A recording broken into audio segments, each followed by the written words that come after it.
La EMT y su iniciativa cultural Libros sobre Ruedas colabora con este espacio.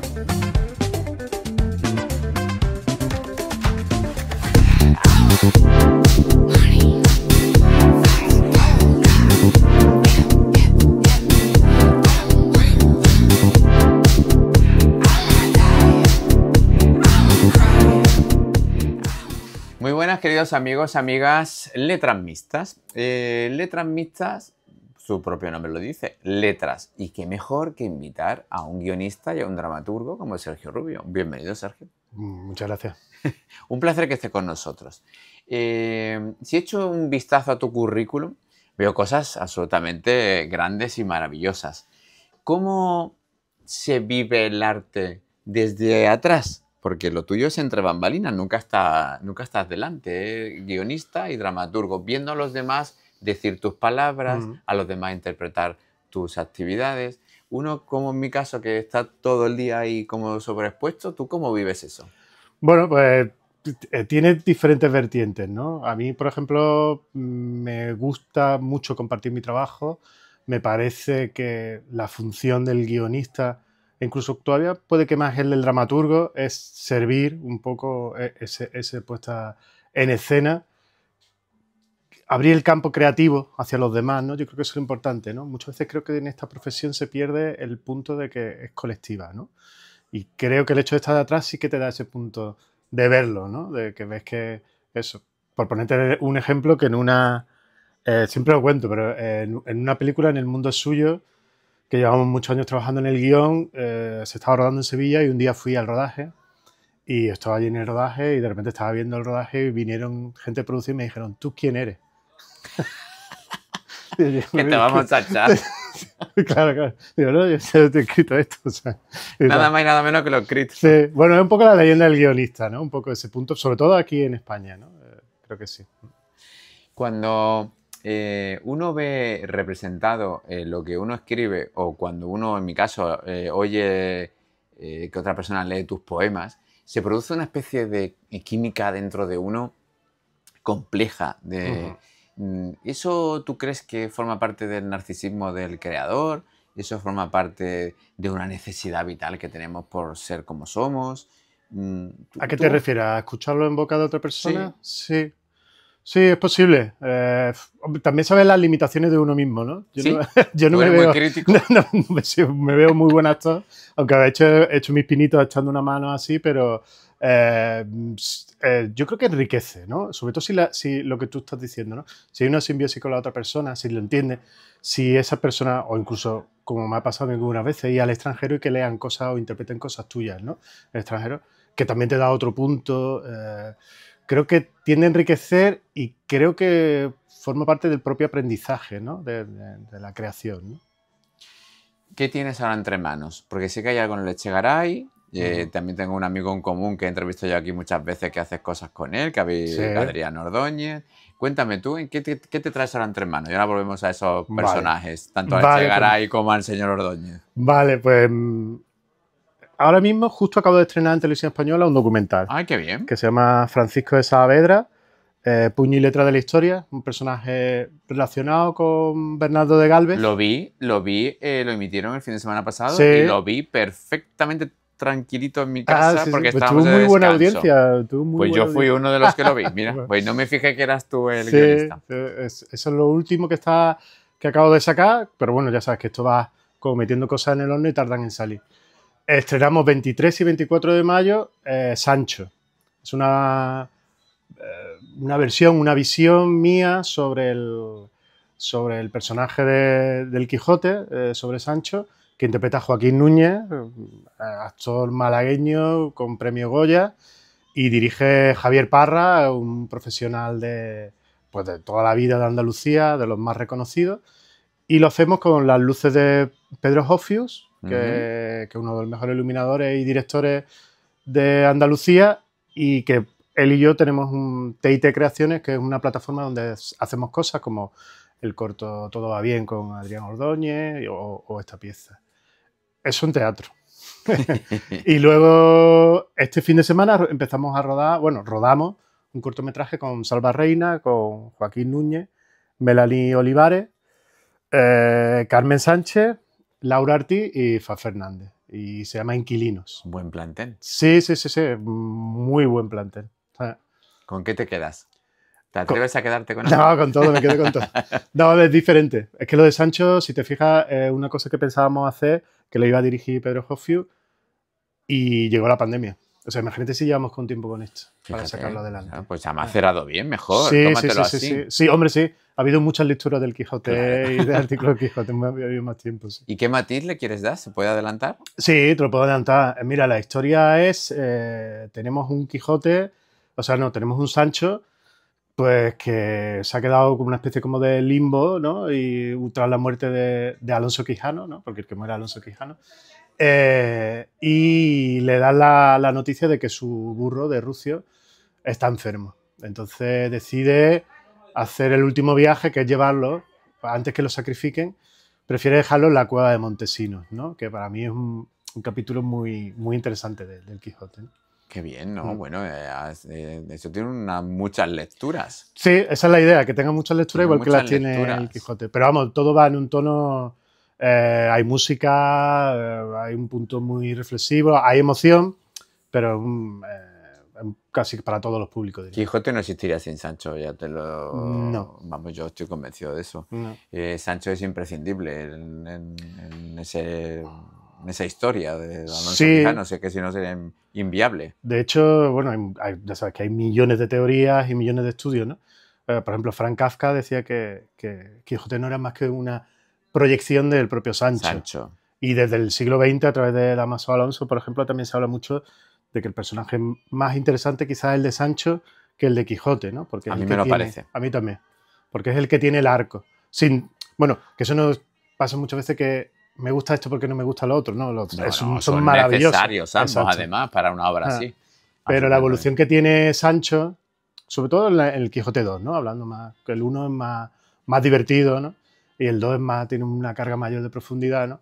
Y ves cómo él entra en ese juego de los espejos, de las invenciones, de la fantasía, ¿no? Mientras que ya el Quijote lo va perdiendo, ¿no? Muy lindo, ¿no? Es muy lindo, es absolutamente lindo. A la hora de crear, nosotros pensamos en el pasado, en el presente o en el futuro. ¿Tú cómo proyectas tu obra? ¿Pensando que alguien mañana la verá, que la ve hoy, o por lo que has aprendido ayer? Yo creo y quiero hacerlo para el presente, me parece. Y llevando, claro, con todo lo que he aprendido antes, ¿no? Y tanto de trabajos como lo que he leído, como que lo que he estudiado, ¿no? Que va ahí. El ejemplo de Sancho es bastante claro, incluso el de Inquilino, si quieres, ahora te hablo también del corto. Porque Sancho al final vuelve a la aventura porque han vuelto los monstruos, ¿no? Han vuelto los gigantes, ¿no? Se acabaron los molinos de viento, ¿no? Hay como otra vez una necesidad de creer en los caballeros andantes, ¿no? Yo creo que ese es un punto que es muy presente, ¿no? Quizás sin nombrarlo, porque esos monstruos, esos hechiceros, han vuelto otra vez, porque esto es como una especie como de eterno retorno, ¿no? En el que vivimos, y sobre todo en este momento, ¿no? E Inquilino se basa en una historia que es súper candente ahora mismo, que es la vivienda. Es decir, el planteamiento de Inquilino es, en 10 minutos llega a la casera, viene con el hijo, y uno de los 4 habitantes de la casa se tiene que marchar. Y hay que decirlo en 10 minutos. ¿Qué hace eso? Que nos deshumaniza, ¿no? La necesidad, la desigualdad nos deshumaniza. Y bueno, aunque está tratado en tono de comedia, muy divertido, tal y cual, hay una especie de redención después de los personajes. Pero claro, también yo creo que la comedia, igual que estábamos hablando del Quijote, siempre ha sido muy denostada, pero me parece que desde la risa es más fácil llegar al pensamiento, aunque es más difícil también, ¿no? Más difícil para la interpretación, para y para lo audiovisual, para la escritura, para la dirección. Sí, mucho más difícil, pero sin duda se llega mejor al pensamiento. Estoy de acuerdo contigo. Muy buena frase, además. Chalva es un hombre al que queremos y respetamos mucho. Sí, mi familia y nosotros, porque amigo de la infancia, entonces... Además está haciendo va a hacer un esfuerzo brutal por venir. Con el momento que está viviendo. Sí, porque él estaba comprometido antes y ahora tiene agenda reventada, y desde aquí le damos las gracias, ¿no? Porque, vamos, No voy a dar los detalles, pero va a ser un esfuerzo increíble. Sí, Salva es un gran hombre, un gran creador y un sin muy duda buen amigo. un muy buen amigo y buen amigo de sus proyectos y seguro que se va a entregar 100%. Si no más. Hemos hablado del teatro y hemos hablado de un corto. ¿Tú ahí eres tú solo en todos esos proyectos? ¿Tú tienes tu propio grupo de trabajo? ¿Cómo es tu dinámica? A ver, yo trabajo mucho como freelance. Por ejemplo, en el documental, tanto este documental de Saavedra, o ahora estamos terminando de rodar uno del Caminito del Rey, con la misma empresa con la que hice Imbroda, que ahí sí yo estaba en dirección. Y ahí estoy de freelance, que es el camino más difícil del mundo.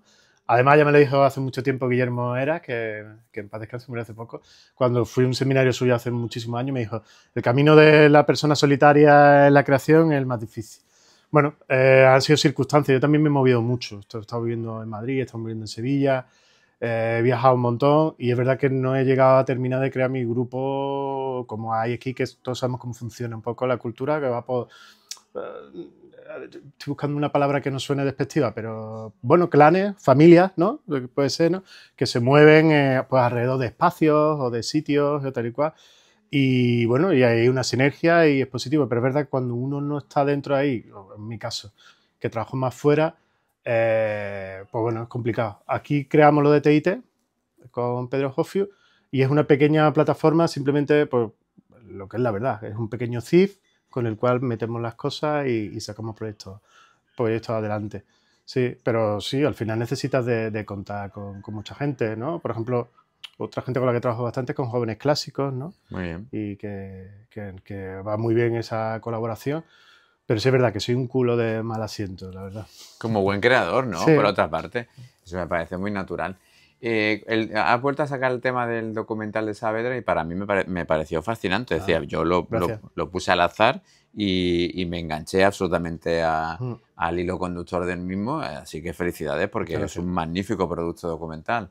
Y últimamente estoy trabajando mucho con documentales y me pareció fascinante, una historia preciosa. Muy bien hecho y una historia absolutamente preciosa que mezcló lo reivindicativo con lo histórico y de una manera magistral, así que enhorabuena. Ya para concluir, quiero volver a lo de Imbroda porque me parece un hito importante en tu carrera y muy malagueño por otra parte, en cualquiera de sus manifestaciones. ¿Cómo fue ese proceso? ¿Cómo fue ese universo Imbroda? ¿Qué tanta huella dejó en la ciudad? Yo tenía la idea de hace mucho tiempo y surgió la posibilidad de hacerlo con ADM y yo tenía muy claro cómo quería empezarlo y cómo quería terminarlo. Para mí y para mucha gente en esta ciudad trasciende al baloncesto la figura de Imbroda e incluso algunas de sus acciones. Para mí el no triple de Ansley, para mí me parece que es como un elemento pop, ¿no? En mayor cultura. Es decir, que hay gente que jamás ha visto un partido de baloncesto, pero ese sí lo vio. Sí. Y hay que pensar un poco cómo era la Málaga de esa época, ¿no? Y cómo ahí se crea como un movimiento de decir, hostia, y a través del baloncesto, ¿no? Que también es un deporte que está unido a la educación, a los valores, ¿no? Un poco diferente al fútbol en ese sentido, ¿no? Como me explicaba Pedro Barte que el baloncesto nace en la universidad y el fútbol en la calle, ¿no? Y esa me parece que es una gran diferencia, ¿no? Buena metáfora para entenderlo. Y bueno, y ahí fue surgiendo y la verdad que fue un proceso súper bonito, un equipo increíble y bueno, está en Filmin y tiene unas críticas que, mira que Filmin es una plataforma dura, de verdad, estamos en 8 y pico, con muchas visualizaciones.